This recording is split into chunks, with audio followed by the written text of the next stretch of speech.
సుమన్ టీవీలో మీ business promotions కోసం ఈ కింది నెంబర్ను సంప్రదించగలరు.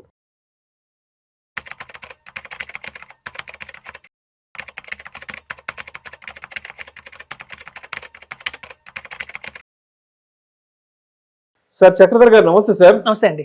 సార్ చక్రధర్ గారు, మార్కెట్లు గత నెల రోజుల నుంచి బాగానే పుంజుకుంటున్నాయి. నిఫ్టీ 26,000 క్రాస్ అయిపోయింది. సెన్సెక్స్ ఏమో 85,600, 700, 800 దగ్గరకు ఆల్మోస్ట్ 85,000 క్రాస్ అయిపోయింది కదా. అయితే గత నెల 2 నెలల నుంచి మార్కెట్లలో కొంత ప్రశాంతత ఏర్పడింది, కొంత సర్దుబాటు ఏర్పడింది. మార్కెట్లు కూడా మంచి ర్యాలీ తీసుకుంటున్నాయి కాబట్టి సో ఇప్పుడిప్పుడు మార్కెట్లోకి కొత్త ఇన్వెస్టర్లు, కొంతమంది బిగినర్స్ అనేవాళ్ళు మార్కెట్లోకి వస్తున్నారు కాబట్టి కొత్తగా మార్కెట్లలోకి వస్తున్న వాళ్ళు మరి వాళ్ళ పోర్ట్ఫోలియో డైవర్సిఫికేషన్ అనేది ఎలా చేసుకోవాలి అంటే ఈక్విటీ స్టాక్స్కి సంబంధించి కానివ్వండి, తర్వాత మ్యూచువల్ ఫండ్స్కి సంబంధించి ఏదైనా సరే ఒక అసెట్ క్లాస్ తీసుకుంటే అక్కడ డైవర్సిఫికేషన్ అనేది ఎలా ఉండాలంటారు? ఇది చాలా మంచి క్వశ్చన్ అండి. ఈవెన్ కొత్త ఇన్వెస్టర్స్కే కాదు, పాత ఇన్వెస్టర్స్ కూడా సరిగ్గా అవగాహన ఉండట్లేదు ఎలా మన పోర్ట్ఫోలియో డిజైన్ చేసుకోవాలి అనేది. ఇది మీకు మంచి ఎగ్జాంపుల్ చెప్తాను. అది 2010 ఆ టైంలోనండి యాక్చువల్గా. అయితే ఒక క్లయింట్ ఉన్నారు, ఇన్వెస్టర్. ఆయన ఏంటంటే కొంచెం ఢిల్లీ బేస్డ్ ఇన్వెస్టర్ మాట. ఆయన యూఎస్ నుంచి వచ్చారు రీసెంట్గా, హైదరాబాద్కి వచ్చారు. ఆ టైంలో వచ్చినప్పుడు ఒక మంచి కంపెనీలో ఒక ప్రాజెక్ట్కి ఒక డైరెక్టర్, ఒక మంచి రోల్లో ఉన్నారు. ఆయన క్వాలిఫికేషన్ ఏంటంటే ఒక బీటెక్ చదివారు, ఒక మంచి ఇంజనీరింగ్ కాలేజ్ నుంచి. తర్వాత ఐఐఎం అంటారు, అంటే ఇన్స్టిట్యూట్ ఆఫ్ మనకి మేనేజ్మెంట్, బిజినెస్ స్కూల్స్. దాని నుంచి ఆయన డిప్లొమా తీసుకున్నారు. అక్కడ నుంచి అమెరికా వెళ్ళి అక్కడ సిఎఫ్ఏ చేశారు, చార్టెడ్ ఫైనాన్షియల్ అనలిస్ట్ అంటారు. మన దగ్గర చార్టెడ్ అకౌంటెంట్ అట్లాగో మనకి అమెరికాలో సిఎఫ్ఏ చాలా కొంచెం మంచి క్వాలిఫికేషన్ అనమాట. సో ఆయన ఎప్పుడైతే డైరెక్టర్గా వచ్చారో హైదరాబాద్కి ఒక మంచి సాఫ్ట్వేర్ కంపెనీలో, ఆయన అడిగారు, నేను ఇక్కడ నా లోకల్గా నాకు తెలిసిన వాళ్ళు ఉన్నారా, ఒక ఈక్విటీలో పెడదాం అనుకుంటున్నాను ఒక 20 అని అన్నారు. అంటే అక్కడ అసలు ఈక్విటీ ఆ టైంలో మనకి ఇక్కడ లేదు, అంత ఇన్సూరెన్సే. సార్ మీరు ఇన్సూరెన్స్ అంటే చెప్పండి, 100 మంది ఉన్నారు, ఆ పాలసీ ఈ పాలసీ ఇస్తారు మీకు, కాకపోతే ఈక్విటీ అనేది ఎవరు లేరు మాకు తెలిసి అన్నారు. కొంచెం కనుక్కోండి నాకు కావాలి అని. బ్యాంకుల ద్వారా వెళ్ళడం నాకు ఇష్టం లేదు, బ్యాంక్ వాళ్ళు ఏంటంటే వాళ్ళకి సంబంధించినవి చెప్తారు, వాళ్ళకి ఏవో టైప్ అనేవి వాళ్ళతో చెప్తారు తప్ప మంచి ఒపీనియన్ అయితే అంబాసిడర్ చెప్పరని చెప్పి ఆయన ట్రై చేస్తున్నారు. అయితే ఆయన సబార్డినేట్ కింద సబార్డినేట్ ఆయనకి నేను తెలుసు కొంచెం. అయితే మ్యూచువల్ ఫండ్స్ గురించి వాళ్ళు ఒక లంచ్ టైంలో అనుకుంటుంటే, ఉన్నాడు సార్ వాడు ఉన్నాడు, చక్రధర్ వాడి పేరు, వాడు ఒక్కడే మ్యూచువల్ ఫండ్స్ అంటుంటాడు, అందరూ ఇన్సూరెన్స్ తీసుకుంటాం వాడి దగ్గర, కానీ వాడు మాత్రం జోలో మ్యూచువల్ ఫండ్స్ కొట్టుంటారు, వాడిదే కరెక్ట్ మీకు, వాడితో మీకు పరిచయం చేయిస్తాం అన్నారు. సరే, ఆయన నుంచి నాకు కాల్ వచ్చింది. సో నేను ఇట్లా ఈక్విటీ కోసం చూస్తున్నాను, ఒక 20 lakhs దాకా ఇన్వెస్ట్మెంట్ చేద్దాం అనుకుంటున్నాను, మంచి పోర్ట్ఫోలియో తీసుకుని రండి నా దగ్గరికి అన్నారు. నాకు ఇంకా పండగ అనుకున్నా. 20 lakhs అంటే ఆ రోజుల్లో చాలా పెద్ద అమౌంట్. ఇంకా మ్యూచువల్ ఫండ్స్ చెప్పినా ఆవిడ వినట్లా, ఆయన ఎదురుకు ఫాలో చేసి నాకు కావాలంటున్నారు.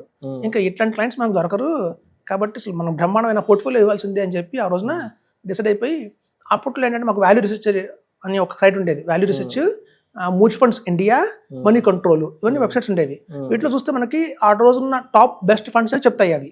సో ఒక పేపర్ పెన్ తీసుకొని అన్ని వెబ్సైట్స్ చూసా, ఏవి బెస్ట్ ఫండ్స్ ఉన్నాయి, ఒక పెద్ద అమౌంట్ పెడుతున్నారు, నమ్మకంతో పెడుతున్నారు, కాబట్టి బెస్ట్ పోర్ట్ఫోలియో ఇవ్వాలి అని చెప్పి ఒక మంచి లార్జ్ క్యాప్, మంచి మిడ్ క్యాప్, మంచి స్మాల్ క్యాప్, ఒక ఫ్లెక్సీ క్యాప్, అలాగే foreign funds, FOF fund of funds అంటారు దాన్ని, ఒక కాంట్రా, ఒక మనకి వాల్యూ ఫండ్ థిమాటిక్ కింద వాల్యూ డిస్కవరీ ఫండ్ ఒకటి ఉండేది, అది ఇట్లా ఒక మంచి పోర్ట్ఫోలియో చేసి, అలాగే ఒక ఎమర్జెన్సీ ఫండ్ కూడా పెట్టాయి. అది ఎమర్జెన్సీలో అవసరం అయితే మళ్ళీ 3 lakhs తీసుకోవాలంటే ఉంటుంది కదని చెప్పి ఒక ఎమర్జెన్సీ ఫండ్, ఇట్లా ఒక 6-7 ఫండ్స్తో నేను ఒక మంచి పోర్ట్ఫోలియో చేసేసి మంచి కలర్ఫుల్గా చేసేదాన్ని.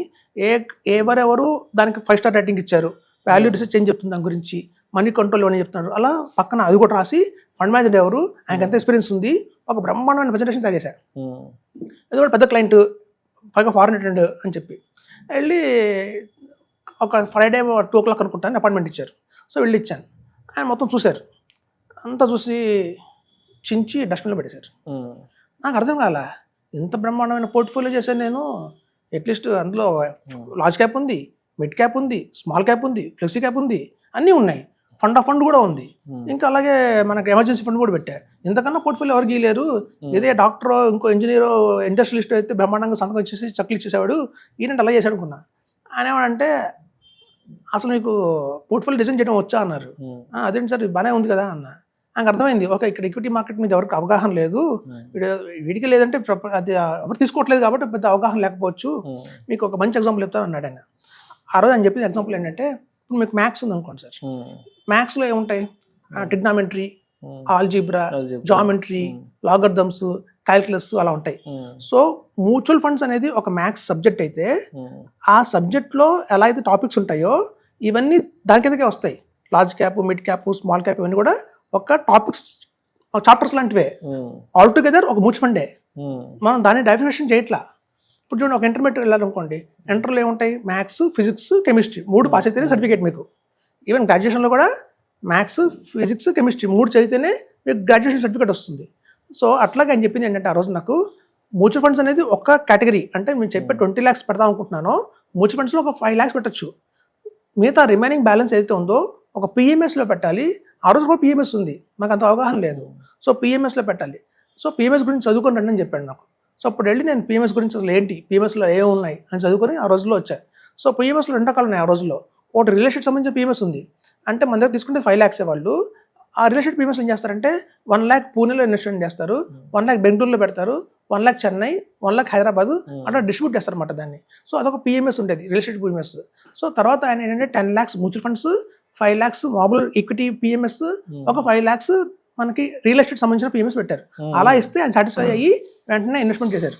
సో ఎప్పుడైనా చూడండి, మన దగ్గర ఒక 1 crore ఉందనుకోండి, ఆ 1 crore 50 lakhs మనం పిఎంఎస్లో వేయాలి, 30 lakhs ఎస్ఐఎఫ్, కొత్తగా ఎస్ఐఎఫ్ వచ్చింది కాబట్టి ఎస్ఐఎఫ్లో వేయాలి, 20 lakhs మ్యూచువల్ ఫండ్స్లో వేయాలి. అప్పుడే మనకి మ్యాథ్స్, ఫిజిక్స్, కెమిస్ట్రీ అనేది కంప్లీట్గా డైజెషన్ అనేది అవుతుంది తప్ప ఒకటే సబ్జెక్ట్ పట్టుకొని అందులోనే మనం అన్ని ఫండ్స్ ఇన్వెస్ట్ చేసుకుంటూ వెళ్తే దాని రిటర్న్ రాదు, ఫ్యూచర్లో కోటీసులు కూడా అవ్వలేము. సో అలా 2010లో ఆ రోజున నాకు క్లయింట్ అయిన ఆ ఇన్వెస్టర్ ఇవాళ దగ్గర కూడా నాతో ట్రావెల్ చేస్తున్నారు. ఇవాళ దగ్గర ఆయనకి 6 crores అమౌంట్ ఉంది. అందులో 1 crore మ్యూచువల్ ఫండ్స్, మనకి వచ్చి 3 crores ఏమో పిఎంఎస్లో పెట్టాం, 2 crores ఏఎఫ్లో పెట్టాం. సో అట్లా ఆ రోజు నుంచి ఆయన వెల్ డైవర్సిఫికేషన్గా వచ్చారు. సో అప్పటిదాకా నేను కూడా ఒక రెగ్యులర్ ఆర్డినరీ మ్యూచువల్ ఫండ్ డిస్ట్రిబ్యూటర్గానే ఉండేవాడిని సార్. ఆ క్లయింట్ ఎప్పుడైతే నాకు పరిచయం అయ్యి వివరంగా ఎక్స్ప్లెయిన్ చేశాడో ఆ రోజు నుంచి ఈక్విటీ డిస్ట్రిబ్యూటర్గా మారాను. సో అప్పటి నుంచి నేను ఒక్కొక్క మ్యూచువల్ ఫండ్సే కాదు, ఇంకా కూడా మనం దాన్ని ఇంకా అడిషనల్గా ఇంకా ఏదైనా ఇవ్వాలి అని చెప్పి అప్పటి నుంచి మనం కనుక mutual fund, SIF mutual funds చేస్తున్నాము.